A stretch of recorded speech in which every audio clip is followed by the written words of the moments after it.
বিয়েতে রাজি হয়ে সব সম্পর্ক ঠিক করলো রাঙামতি। রাঙামতিকে বিয়ের সাজের দিকে রাঙামতিকে জড়িয়ে ধরলো একলব্য। তো বন্ধুরা, সত্যজিতের বিয়েতে এবার অনেক আনন্দ হইচই শুরু করে। তবে তার মাঝে বৃন্দা বসু আর সহদেব ছদ্মবেশে এই বাড়িতে থাকাতে রাঙামতির জন্য ফাঁদ বানায়।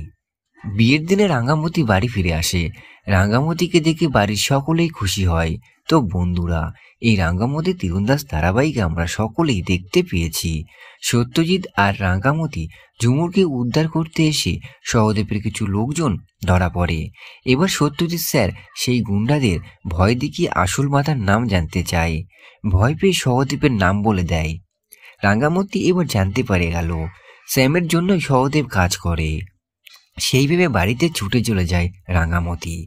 বাড়ির যেন কিছু ক্ষতি না হয় সেই কারণে রাঙা বাড়িতে আসে। তবে অজান্তে আবার বিয়ের মণ্ডপে রাঙামতি ও একলব্য। তবে কি আবার রাঙার সাথে একলব্যর বিয়ে আমরা দেখতে পাবো? তো বন্ধুরা, আপনাদের কি মনে হয়? আপনাদের মতামত কমেন্ট বক্সে অবশ্যই জানাবেন। আর সব এমন এমন ধারাবাহিক দেখতে হলে জানতে হলে চোখ রাখুন শুধুমাত্র স্টার জলসার পর্দায়। সাথে এমনই আপকামিং ভিডিও পেতে হলে আমাদেরই এই ইউটিউব চ্যানেলটিকে সাবস্ক্রাইব করতে কিন্তু একদমই ভুলবেন না।